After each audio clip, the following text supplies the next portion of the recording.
Bad things happen to us, hard things happen to us. We all have difficult things that happen, but they don't have to define you. You get to pick where you go from there. You get to pick if it defines you or if it refines you. And it's not an easy process, but the power is in your hands and you get to decide. Welcome to the One Girl Revolution podcast. We have another great episode of the podcast for you today.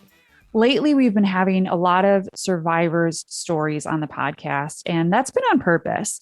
We here at One Girl Revolution believe that every single woman has a story to tell and that our stories matter. And that oftentimes when we tell our stories, that it gives other people the courage and the permission to tell their stories. And so it's so important for us to be telling these stories of survivorship, because I believe that when survivors stand up and they speak up and tell their stories, that oftentimes it gives others the courage to stand up and tell their stories. So we will continue to share these stories of survivors and other stories out there, all these amazing One Girl Revolutions. If you're new here, please make sure that you're subscribed to the One Girl Revolution podcast, wherever you listen to podcasts. Follow us on Facebook, Twitter, and Instagram at One Girl Revo, and please subscribe to our YouTube channel.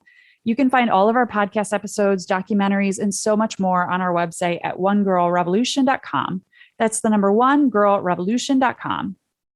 On this week's episode of the One Girl Revolution podcast, I welcome Kara Robinson Chamberlain, who has an incredible story of survivorship.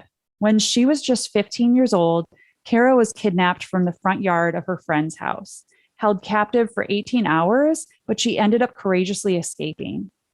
Kara went to law enforcement and was able to give them information that led them back to the apartment of her captor and identified him as a man responsible for at least 3 other unsolved homicides.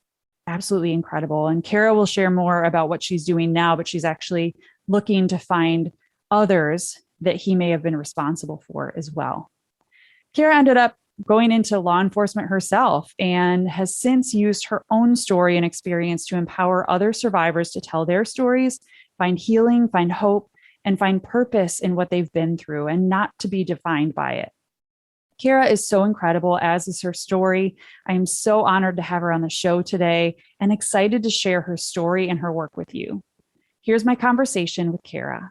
Kara, welcome to the One Girl Revolution podcast. Hi, thank you. Thanks for having me. I reached out to you because I saw your story in People Magazine, of all places, which I'm so grateful to People Magazine for running your story and for interviewing you. But it actually reminded me that in 2002, I remember being a teenager and seeing your story. And so I'm really excited to have you on to share your story, to share about the incredible work that you're doing now. But before we get into all of that, I'd love to ask you, who is a One Girl Revolution in your life? Who's a woman or girl that's inspired you? This was kind of a tough question for me, honestly, because I have so many amazing, inspiring women that are in my life that I'm just so blessed to be surrounded by, that inspire me every day. But I would have to say on this particular journey that I'm talking to you about, that the biggest person that was inspiring for me was my dear friend, Elizabeth Smart. I count her as a friend now, but she reached out to me at a time when I sort of thought that my speaking and sharing publicly was over. And I just thought, okay, I've done that and we'll just move on. And she reached out to me, wanted to interview me for a show she was working with. And I said, I think that she would actually understand a lot of what I've been through, and she would interview me in a way that I was comfortable with. And that's kind of what started me getting back out and led me to, ultimately being here, and that People Magazine article and my documentary and just so much more. Yeah, well, it's so important for women like yourself and Elizabeth Smart and so many others out there to share their stories, no matter what they've been through, no matter what they're going through, because it empowers other women and gives other women the courage to stand up. And I'm sure that Elizabeth was that for you too, just kind of encouraged you to keep going and keep sharing your story and get yourself out there. Yeah, absolutely. So I'd love to rewind, because some people that might be listening, they might know your story, or as you tell it, I'm sure that they will remember your story. But I'd love to rewind and just talk a little bit about who you are, where you're from, a little bit about your upbringing, and then let's get into your story. Yes. So I am from Columbia, Lexington area, South Carolina. I currently live in Columbia. I grew up in Lexington.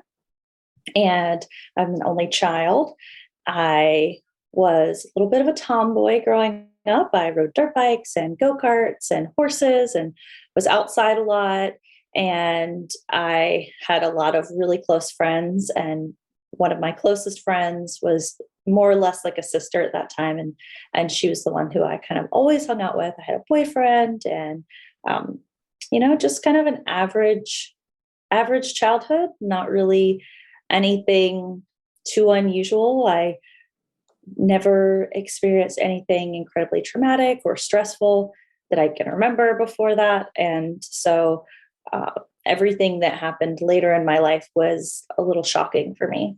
Yeah. And then in June 2002, your life changed forever and you were standing out, presumably in this friend's yard.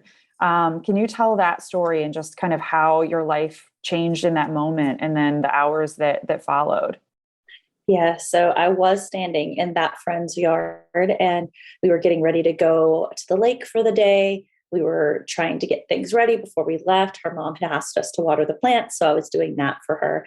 And a car pulled into the driveway. I had noticed it driving by on the way out of the neighborhood and then came back and pulled it straight into the driveway. And a man got out. He never set off any warning bells, any signals that made me think something suspicious was going on. He walked straight over to me and said, "I'm out here handing out these pamphlets today. Uh, I saw you out here, wanted to leave some with you. Is your mom or dad home?" I said, "No, this is my friend's house." And he said, "Okay, well, are her parents home?" And I said, "Well, her mom's at work right now." And he said, "Okay, well, I'll just leave these with you." And that was the point when kind of the first red flags started to go off because he entered my personal space at that moment. He did so to hand me the pamphlet, so it was relatively normal. But at the same time, I kind of got that sixth sense that we experience. I felt a gun pressed to the right side of my neck, and he said, "Why don't you come with me?" What did you feel in that moment? And then you ended up going with him. But your story, one thing that really struck me every time I've read about your story or heard about your story is all the different things that you started paying attention to, because he put you in a plastic box and you were paying attention to every single street that he was turning down, just so you could remember when you got out, hopefully. Yeah. So initially, it was almost like there was very little fear the entire time because our bodies have this amazing system. It is our fight or flight system, fight, and it's been, kind of expanded a little bit to fight, flight, fawn, or freeze. And what happens when we're put into stress is our body automatically responds for us. We don't really have any control over how our body responds. And so for me in that moment, it was more or less the fawn or appease, and some of the other things underneath. But it was, okay, I'm going to let him think that I am going along when inwardly I'm going to be fighting. So that was kind of my plan. And my survival mechanism was to shut down all emotions because I couldn't do, and it was really compartmentalized. I couldn't do what I needed to do if I had all of these emotions swirling around. It would have been too much for my body. And so my plan from the very onset was, okay, just play it calm, let him get complacent, and eventually you will escape. And then inside, like you said, my fight was, but I'm going to get as much information as I can about him. I'm going to lock down my emotions. This was my way of fighting, right? I know that he wants me to be scared. He wants me to cry. These are the things that he's going to feed off of. And I refuse to let him have those. But I also am going to gather as much information as I can. That way, when I do escape, because there was never a question in my mind, I will escape. And when I do, I want to be able to identify him. So yes, I began memorizing things like the serial number that was on the inside of the plastic container, the turns we were taking up until we got on the interstate. And at that point, I realized that I would not know where we were. The inside of his apartment, his dentist, his doctor, different things, anything I could put my eyeballs on, and anything I could talk to him about that would kind of pull out some information, and just locked it away. And then so he took you to his apartment and then assaulted you for 18 hours. And even in those moments, I remember reading about a couple of police officers have mentioned throughout the years that you were just still in that like glass case of emotion or whatever you want to call it, that you kind of put yourself in a box and you just were trying to make him feel calm, to make your assailant feel calm and like asking him if you could do anything. And you were like sweeping his kitchen and different things like that, which I think is so important for people that are listening. And it's so amazing to me that you were only a teenager, and you were coming up with these ways, really fighting for your life in that moment. Yeah. And, I think something that maybe is getting more traction, more awareness, is that is in all of us, that we all have this amazing survival mechanism that is our fight or flight system. It's our sympathetic nervous system. But we all have that in us. And I'm so glad that they've kind of added this, fight, flight, fawn, or freeze, or please or appease. So I'm glad that they've added that, because I think that the more that we talk about those things, the more we realize, well, maybe we have been in situations where our own bodies took over to protect us and for us to survive. And also, I think it gives you some type of kind of confidence that if you are put in a stressful situation, your body wants to survive. The human will is to survive, and your body's going to do everything that it possibly can to survive.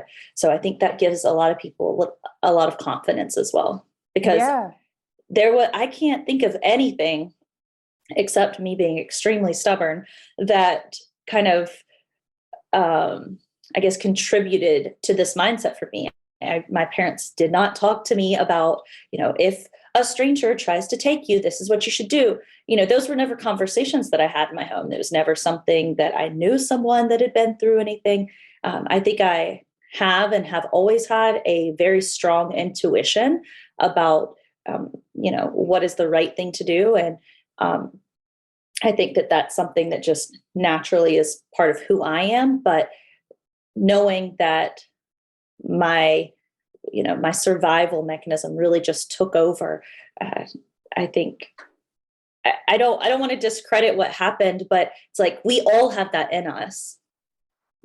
And that's important to recognize. And I'm glad that you're sharing that, because sometimes we end up being our own worst enemy, where we like talk ourselves out of something, even though we're feeling pulled to do something, or, we actually feel like we have the courage to do something, but then we're like, oh, I can't do that. Or, I'm sure some people in your same situation would have been like, oh, I can't run away. Like, I can't do that. Like, he's going to get mad, or something. But you just like, put on your armor. It's like, we all have that ability that we can actually change the world through our lives. And that's what this podcast is all about, that we can change our own lives in these moments of courage, and that we have those abilities. And so it's important for maybe even for parents who are out there too, to like channel that with their kids and talk about that with their kids, as much as I know that there are some parents obviously that talk about like, if something happened, if somebody took you, or, stranger danger, those types of things, but really actually encouraging your kids and encouraging other adults and people to dig down in and say, like, we have this ability just like you did. We have the courage. We just sometimes need to dig down and find it. Yes. Like, we all have a spirit that is full of courage and persistence, and we just have to find it sometimes, I think. And it takes practice, right? I think that sometimes you learn through maybe a very big event like I did, but I think that there are also things that you can do daily that kind of strengthens your confidence and reminds you that you do have inner strength, and that you do have, an amazing power and spirit within you that enables you to do amazing things. So you're with your assailant for 18 hours, and then you end up escaping. Can you talk about, first of all, you're like, memorizing all these different things, the dentist, all these different things around you. And then talk to me about when you finally, that moment when you were like, all right, I found a way out. And then what happened after that? Yeah. So my captor had given me Valium and marijuana the night before. And so that kind of led to me actually being able to fall asleep. It was probably around 3 a.m., but he restrained me before we went to sleep. So he put handcuffs on my wrists, and then there was a quick link, which is sort of like a carabiner with a screw that was around the chain part of the handcuffs. And there was a rope that was tied to that and kind of tied to the frame of the bed. And so my hands were handcuffed and kind of in front of my face. And then I had a leg restraint on my right leg that was also tied to the foot of the bed. So I fell asleep like that. I woke up just a few hours later, actually. So it was maybe 6 or 7 a.m. when I woke up. He was still asleep. And that's when I realized, okay, he's not going to get any more complacent than this. This is it. This is the moment. And I remember very vividly thinking, this is it. And so I knew that the first thing that I had to do is get my hands free. And so I tried to use my fingers to unscrew the quick link, but I couldn't. So I had to use my teeth to kind of loosen it so that I could get it started and unscrew that. Slid my hands or the handcuffs out of the quick link, and then kind of moved my hands down my leg and undid the restraint at my leg. And then I was able to kind of slide out of the bed. I around then was able to squeeze one of my wrists out of the handcuffs. And there's just enough room that I could squeeze one out, but the other one I couldn't. And so then I went to the front door, which was more or less barricaded. There was just a lot of stuff in the way that I had to move that was noisy. It's a very small apartment. So he's literally like feet away from me. And he's sleeping in a bed next to the window that looks at the front door. So I just knew he had a gun next to him, and I just knew he was going to wake up. And when I got out, he was going to look out the window. He was going to shoot me in the back. And I just knew, well, it didn't matter because at least I would be out and someone would find me and someone would find him. And so I still to this day am not sure how I was able to move all of the things at once and throw the door open. And I ran out the door, and I didn't look back. I experienced full on tunnel vision. I saw a car driving across the parking lot. It's a white car. And I just ran straight for it and ran out in front of it, waved it down with my hands and ran to the driver's side, held my arm up with the handcuffs still dangling. I said, I'm Kara Robinson. I was kidnapped and I escaped from that apartment. And I turned around and I looked at it and I said, right there, remember that apartment? And they said, okay, what do you want us to do? What do you want to do? And I said, I want to go to the police. And they said, okay, get in, let's roll. And so they did. They took me to the police. It was like a substation, which is not a major station. So it's like a regional station. And so generally in those regions, there's not a lot of deputies or police officers kind of wandering around, but there was one. There was a corporal in there who was I think he was either getting ready. They had just finished their squad meeting. So they had just finished their morning meeting and he was the last person there. And so I ran in and I didn't even see him. And he said, excuse me, miss, right? And so I ran in and I told him same thing that I told the guys, Kara Robinson, I was kidnapped, I was escaped. The two men that brought me here, they know where I came from. And so he starts an incident report, starts taking some details from me, starts looking me up in NCIC, which is national database for basically things that are people who are missing, things that are stolen, weapons, things like that. And so he starts looking me up and he's having a lot of trouble looking me up. And he contacts an investigator. An investigator gets there. He is the one who actually removes the handcuffs. And the investigator asks me if I would be comfortable going back to the apartments to try to identify the apartment that I came from. And I said, I am not going to remember. He said, okay, well, the guys that brought you in, they don't know what apartment you came out of. I was like, oh, okay, great. So we went back to the apartment complex. My mom had been called and she was on the way to come get me. And so we went back to the apartment complex. We saw a man on a golf cart that was like, apartment maintenance or something of the type, and worked at the apartment complex. And we stopped him and told him everything that I knew about the apartment. I gave a description of the man. I knew that there was a woman that lived there that had long red hair. I knew the car that he drove. I knew that there were a lot of small animals in the apartment. And he said, yeah, I'm pretty sure I know what apartment that is. And so he was able to kind of identify the apartment from that. So we went back to the sheriff's department, to the region, and that's my mom was there, and she took me to the hospital for a SANE exam, a sexual assault exam. And while I was there waiting for the exam, they brought me a photo lineup. They were able to identify him from the information before they were actually able to get a warrant to pull the information for his apartment. They were able to cross-reference records from his doctor and his dentist, and then the description of the car. So they were able to identify who he was from that information that I had given them. They brought me a photo lineup, and I immediately identified him. So it was pretty quick, but he was gone. He had fled his apartment. So yeah. So the police go, which still, it just blows my mind, Kara, all these little things. And it's now I'm going to be thinking about all these little things in my daily life. Like whenever things are happening, what are little things that I can just be remembering? Because it was those little things that, ended up leading the police to the apartment, and then your captor was gone. And so then they go on this police chase, right, to find him. Yeah. So before we move on to that, I do want to say that, stress, it is, it's like when you hear those like moms that lift cars off of their children, right?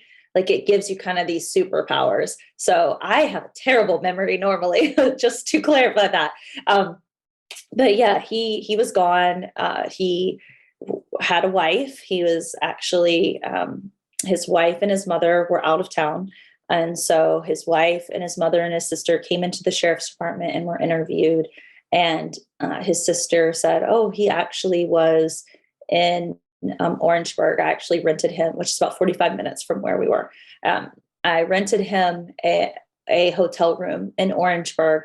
And so that's where he's at.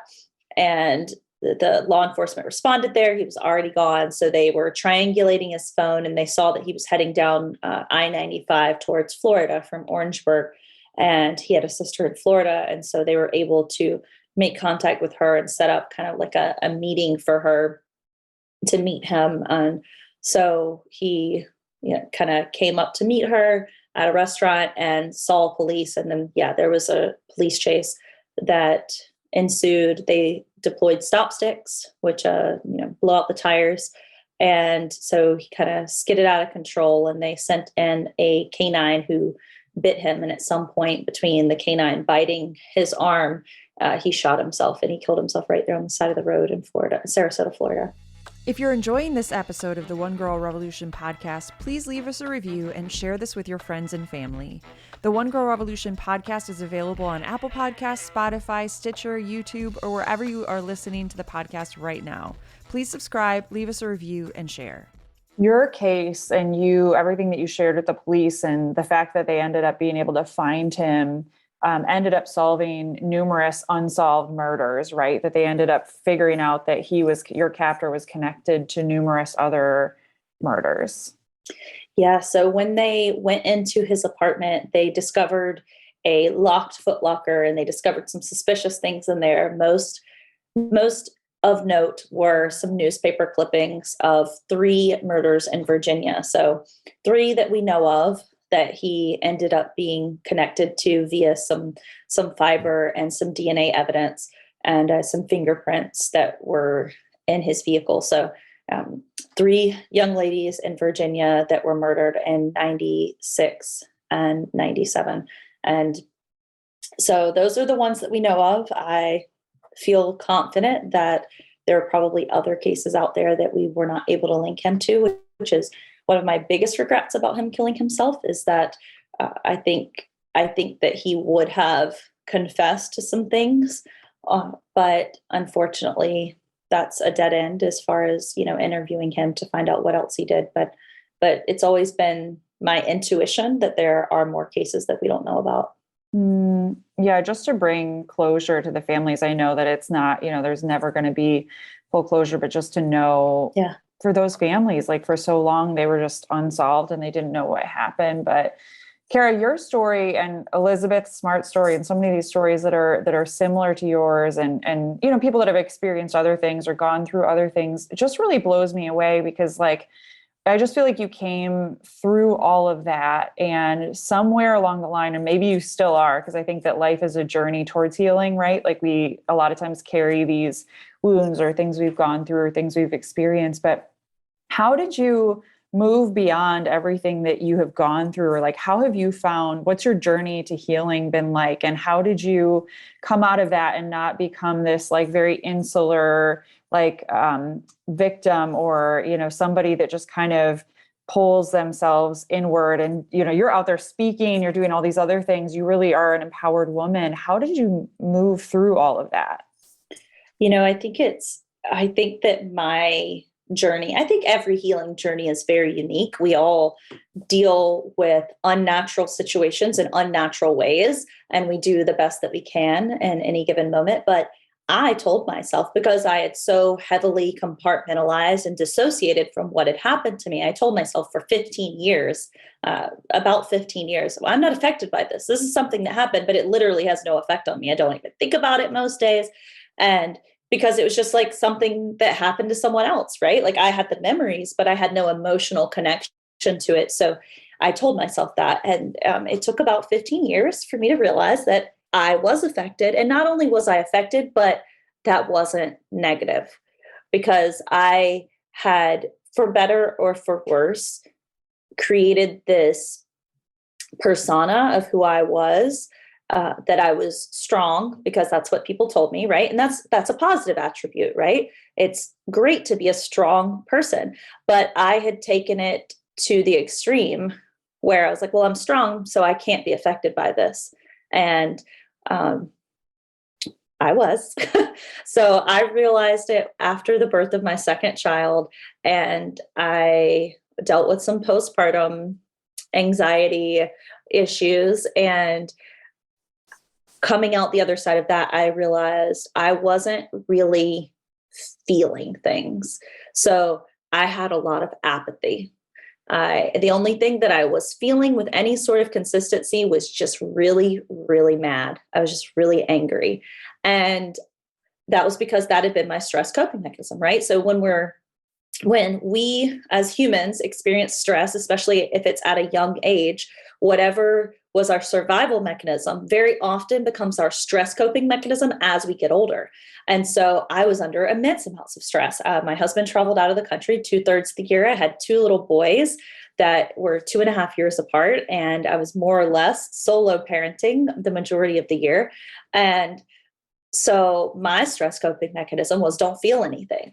And I began to realize it when I looked at my son, and I had no memories of the first couple years of his life, and I had very little emotional connection when I would look at a photo of him from like when he was born. And I was like, well, it's probably not ideal. I was going to say it's not normal, but it's not ideal. Right. So I just really started dismantling on my own what it looks like. So I would notice that I was suppressing things and just kind of stop doing it. I had tried multiple types of therapy and talk therapy before that. And I tried some during this process, and it just really was not the right fit for me for a very long time. It's not a good fit for me. And so I began utilizing tools to kind of take my body out of fight or flight, because very often, again, what happens when you experience trauma at a young age is your body can kind of get stuck in this highly agitated state. And so that's where I was operating. I was waking up every day like I was trapped in my trauma, right? So I was waking up every day with a high level of stress. So it took very little to push me over the edge. And I had been living that way for 15 years. So my body was really starting to feel it. So I started utilizing some tools that I could use on my own that were free, that were easily accessible, to kind of just bring my body into calm. So I went through a phase where I did a lot of meditation. Faith is a big part of my journey. So prayer and worship. And I did some of the kind of kooky, weird things. So I was like, it won't hurt to try this. Right. So things like EFT, which tapping. So it's just kind of like innervating. It's like acupuncture. So except you're using your hands. So I did EFT, I did tapping. I addressed some internal things that were causing stressors. So like stealth infections, and really just tried to remove as much stress as I could, because I think when we think, oh, well, you're just stressed, you need to be less stressed. We're like, what? I have kids. Right. I'm like, what? I can't not be stressed. So it's kind of this creative way of removing stress and helping my body to be more adaptive to stress. So that was the biggest part of my journey and the most healing part of my journey. And throughout all of this, I've always been open to speaking, but I would say the majority of my actual healing has occurred in the last 5 years. And here I am 20 years, almost 20 years later. And I can tell you that a lot of my healing has been done very publicly and in the last few years. So, I don't know if that is encouraging. I'm sure it's encouraging to someone somewhere. And that's always been kind of my motivating factor behind everything that I do, is I've always felt like I survived this, and I'm going to use air quotes, I dealt with it well for a reason. I think it's cliche to say everything happens for a reason, but I think that you can find reason in a lot of things that happen. And so I always felt like it happened for a reason, and that reason was to help other people. And if it was just one person I helped, then that was great. So that's kind of been my driving factor over the years. Yeah. Thank you for sharing all of that, because I think so many people can relate to that. So many people have been through different traumas, as children or even as adults. We all go through different things throughout our lives, and just trying anything. Like I had a conversation with a woman yesterday who went through some terrible trauma as a child, and she got into yoga. And she was like, that's my thing. Like, it quiets my, all the voices inside of me. And she was dealing with PTSD from things that happened. And so I think it's so important for all of us to share things that have worked for us. And like you said, everybody's story is different. Every journey is different, but it's so important for us to share our stories, because it can have, open up the door for other people. It can have healing powers on other people. And I'm just so grateful that you've shared your story, and I'm sure getting to know some other survivors too, that kind of, it can be healing as well. Yes. Yeah. And I think it's important also, I want to say, to hear, I think that we are a very therapy is the way society, right? And so that was something that was actually very, infuriating, if I'm honest. It was very infuriating very early in my journey, because people say, oh, well, you have to have therapy. You have to. And you must have had so much therapy. And I would just get so angry. And first of all, because I'm stubborn, right? I'm like, don't tell me what I have to do. And so it would just make me so angry. And then you also have to consider that therapy really is not accessible for so many people, like good therapy, right? That actually can deal with trauma. So right. I think it's important to let people know that there are other options out there, and there are things that you can utilize. And they may not get you all the way there, but they're going to help. But yeah, so meeting other survivors was also something that was very impactful along the way. So I mentioned Elizabeth, and she asked me about a year after our interview that we did together to be part of a roundtable discussion. This was right after Jamie Kloss had been kidnapped and escaped. And so it was to be a special to support Jamie. And it was 7 women who had been in somewhat similar situations, and, were healing, were in different parts of the healing journey, and really trying to lend a shoulder to Jamie. And that was just one of the most impactful things that I've ever done. And it really helped to shape my mission as well, because I realized that sitting down on that couch with those 6 other women that really understood on a soul level a lot of the things that I didn't necessarily know how to put words to, was something that was impactful and healing to me in a way that I did not even know I was injured. And I realized that so many people who experience trauma, whether that's capital T, big traumas, or little traumas, won't get the experience to sit down and talk to people and feel seen in a way that I felt seen in that moment. And I realized that I could be that for people. And that kind of shaped what I wanted to do. And I said, I'm just going to be out here. I'm going to be authentic. I'm going to be who I am. I'm going to show up in my workout clothes and my messy buns. And I'm going to let people see me in my mess and let them see my healing and hope that they feel seen. And so that's been something that I have hoped to help other people in the way that I was helped. Yeah, well, you are helping other people. And I think what you were sharing there too, just about this panel discussion, there's something really powerful that happens whenever women are brought together. It's not to say that when, people come together, all kinds of great things that can happen. But when women stand together, and I think I'm here in Michigan and I think about the Larry Nassar case so often. Yeah. And everything that you and other women around you are dealing with. But it's like when one or two, are standing together, that can just have a massive impact on the world. And I truly believe that women are changing the world every single day. But when we stand together in these moments and like these moments of courage and sharing our stories, just something really powerful happens. Yes, I agree completely. I think that those moments in that studio with those other women, everyone that was there, like the cast and all the crew and the producers and our families were all kind of in the wings and watching it. We were there for hours, and afterwards they were just like, I've been in television and I've been in for so many years, and I've never experienced anything like this. And it's like, man, wouldn't that be amazing if we could have that regularly? Like, wouldn't that be just such an amazing thing if we could make an impact? And, that's one of the things that I ultimately dream of is let's change the world. Let's do for these conversations around trauma and sexual assaults and, these terrible things that happen. Let's change those conversations in the way that we've changed a lot of the other conversations in the last few years, whether it's gender norms and sexuality, race relations. What if we can change the true crime genre? What if we can change all of these conversations the way we've changed these other conversations?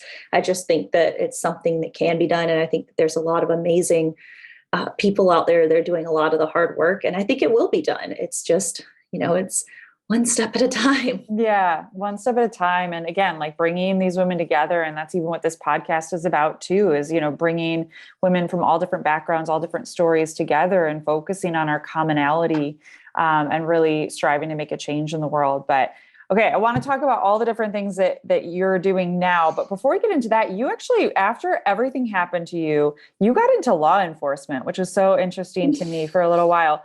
What made you want to get into law enforcement? It's so funny because like so many things that happen to me, I feel like it was never a conscious decision that I made.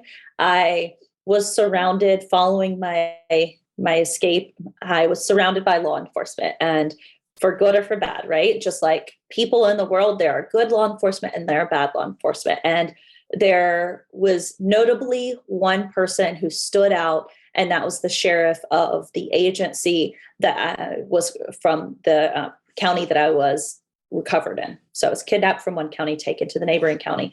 So the sheriff of the county that actually ended up working my case, Sheriff Lott, he just from the very get-go treated me like a survivor. And he, the next summer, said, hey, if you want a summer job, you can come and do administrative work at the sheriff's department. I was in high school, right? So it's 2003. I was 16 at the time. And I said, okay, sure. It sounds like a pretty easy summer job, right? Like a 9 to 5. I don't have to, serve popcorn to people at the theater. Sure. And so I started working there during the summers, and then that continued through college, where I was working there after classes, and he would, check in on my grades all the time. He became more or less a second parent to me, a second father to me. And so he, when it came time for me to graduate, I said, well, I'm thinking about changing my major, and I think I might want to be a teacher. And he said, okay, well, that's fine if you want to do that. but you could also consider being a school resource officer, and it could, you could continue working here. You could be a school resource officer and work with kids in the schools. And I said, I'll try it. Why not? And then I found out I loved law enforcement. I went to the academy and I was like, oh, this is fun. And I also essentially grew up in the sheriff's department, right? So I worked there from the time that I was 16 until I was 27. So I really grew up there, and it was family, and I loved the job. And, that's how I got into it. It was, I don't think that there was ever any conscious thought that was like, oh, I'm going to do this so that I can help people the way that I was helped. It was really just this beautiful relationship that had developed, and the way I had been supported over the years was the reason I went into it. So, I guess ultimately underneath there was, I want to do for other people what was done for me, but it was really just where I felt the most at home. Yeah. And then you left law enforcement once you got married and started having kids, but you've dedicated your life to raising awareness and supporting other survivors, which is so amazing. And I will, in the show notes, I'll put your website and all your social media for people to check it out. You also have a documentary. I'd love to hear, how did the documentary come about? It's on Oxygen, so people can check it out, and I will make sure to put all of the details for that. But how did the documentary come about? So I wanted to, after that roundtable panel discussion, I realized that I wanted to bring that to people, and I wanted to get back into public speaking. I had done some before I had my children, and I said, okay, but my first step is that I need to tell my story in a way that I'm proud of, so that when people say, who the heck is Kara Robinson? Why do I care what she has to say? I can be like, well, here's who she is. Right. And so I reached out to Elizabeth and I said, I kind of want to do a documentary. I want to tell my story. And she pointed me towards the production company that I ended up working with, Marwar Productions. And they were just fantastic every step of the way. I mean, I was an executive producer on it. So I sat down and worked with them from the beginning to the end. We filmed a pitch. They sold it in March of 2020 was when we started selling it. So perfect timing. So we, started trying to see who wanted to buy it, and then went through all the production and, watched it develop into what it is, which I think, I'm ultimately very proud of. And one of the reasons I'm the most proud of the way it turned out is because it's done in a way that I think is very unique, where it's first person perspectives. And so it allows you to see a little bit of the secondary trauma, because I think it's something that we don't often consider when we listen to these survivor stories, is that there are people that are in the periphery that also really had a lot to deal with. And just because it's, quote, secondary trauma doesn't mean that it's not a valid trauma. And so you get to hear all of these other perspectives of what happened. And I think it provides this very beautiful picture of how much one trauma can affect so many different people. And so, it aired September 26th last year on Oxygen, and still available online for streaming. So I'm very proud of it. Yeah, I'm so proud of you for it. And it's such a great documentary. And so I will make sure to put all the details so people can check it out. And you're speaking, you're doing all these great media appearances, People Magazine. Obviously, I'll put a link in the show notes for that so people can check it out. And it's just great that they covered your story, because I think it's so important for all these different avenues to be telling survivor stories. But also, like I said before, it gives other people courage to tell their story too, no matter what their story is. But stories have the power to change the world. Donate to One Girl Revolution's nonprofit organization to help us continue our work, highlighting inspiring women and girls that are changing the world through their lives, promoting their work and their organizations, and building a powerful and positive force out in the world dedicated to empowering women, their voices, and their stories. Donate at onegirlrevolution.com/donate. That's the number onegirlrevolution.com/donate. Kara, I'm so curious, why is your work that you're doing now, why is it so important to you? I think that it is so, so important, because the more I share, the more other people will feel comfortable sharing their stories, whether that is with people they care about, whether it's publicly. And I think the more that we talk about these things, the less stigmatized they'll be, because I think it's very uncomfortable for a lot of people to even hear the word sexual assault or to think about it, right? And so I think the more we talk about it, the easier it will be to understand. And ultimately, I think I have a very unique perspective in that not only was I a victim, I've become a survivor, but I worked in law enforcement. So I have this, unique perspective where I could see that. And one of the things that I do very often is speak to law enforcement or first responders, people that work with victims, and help them learn the words that can be empowering. And so I think that I am an open book, and I think my unique perspective enables me to teach people not only how to become a survivor, but how to empower those that they love, or maybe they encounter, or that disclose something to them. Something as simple as, I did not share for years because I did not, I was very open about everything that happened to me. I was happy to talk about it, but I did not share for years because people's automatic response would be, I'm so sorry that happened.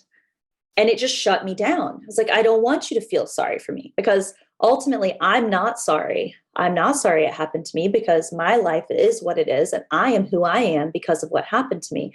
So I think that a lot of people default to that because they don't know what else to say. So that's one thing that I've been passionate about teaching people. You don't have to, say you're sorry. Like, that puts people in an uncomfortable position, and it focuses back on you. You can just say, wow, thank you so much for sharing that with me. You don't have to say anything else, right? Like, you let them lead the conversation. Say, thank you for considering me safe enough to share that with me. That really means a lot to me.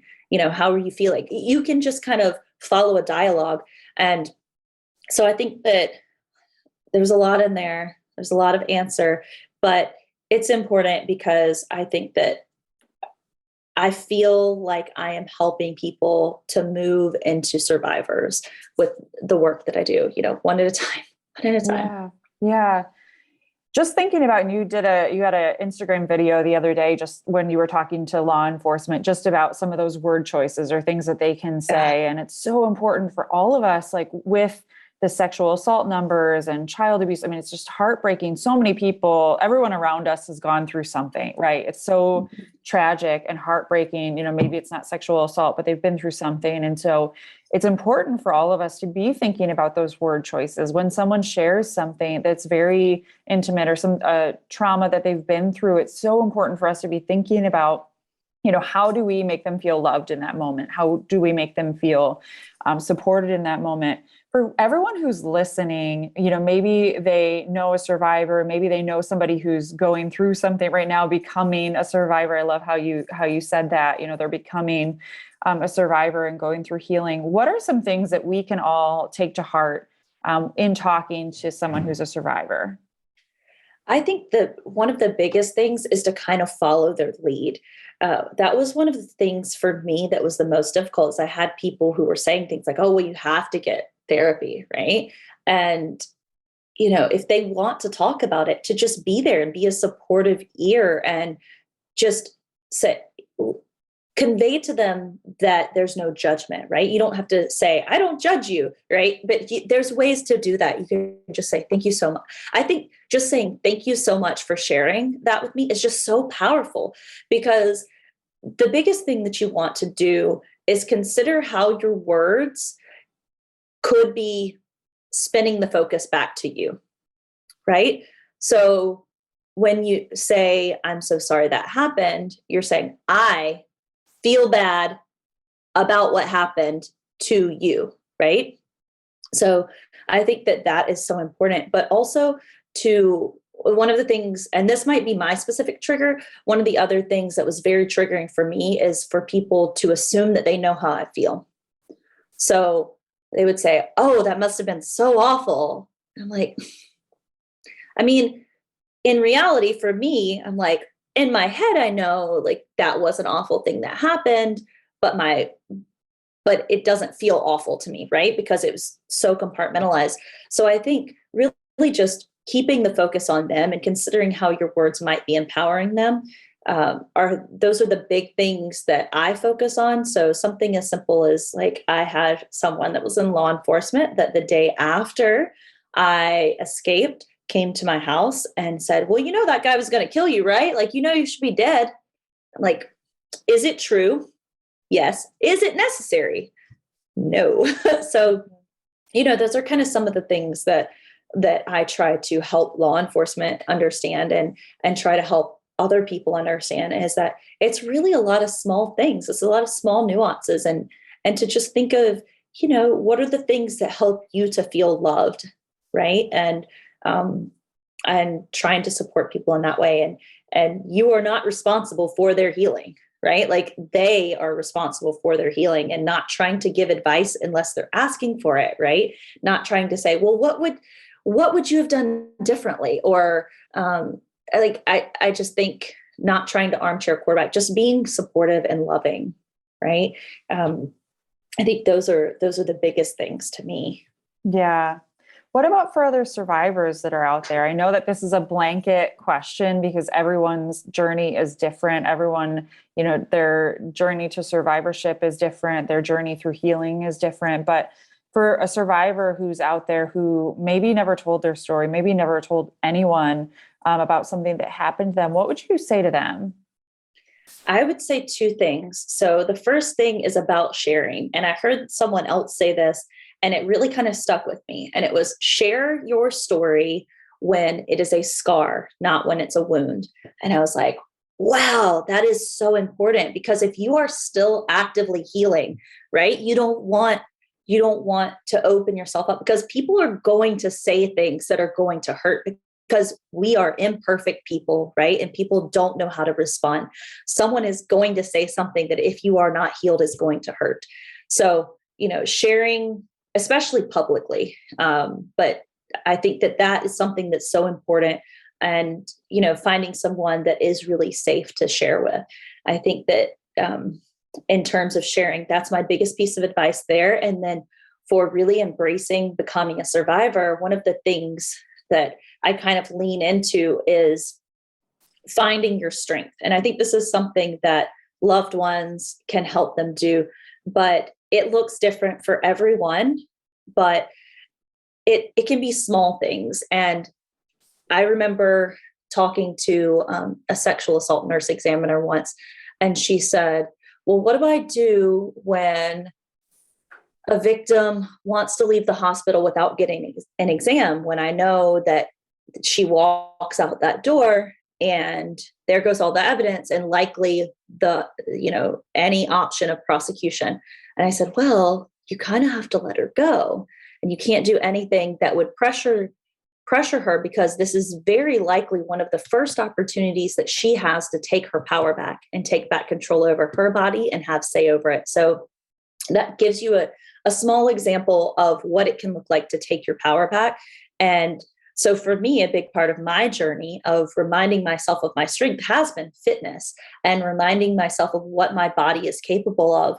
And so for me, that's a big part of my journey. And I think it can look very different. I think I can't recommend fitness enough, because I think that there's so many lessons, and I think there's so many ways that you can be fit, that you can find something that you enjoy.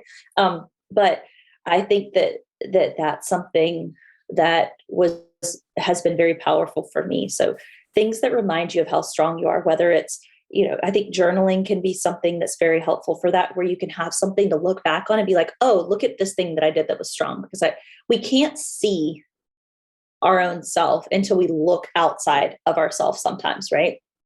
So anything that just reminds you of how strong you are, I think is very, very helpful in that journey.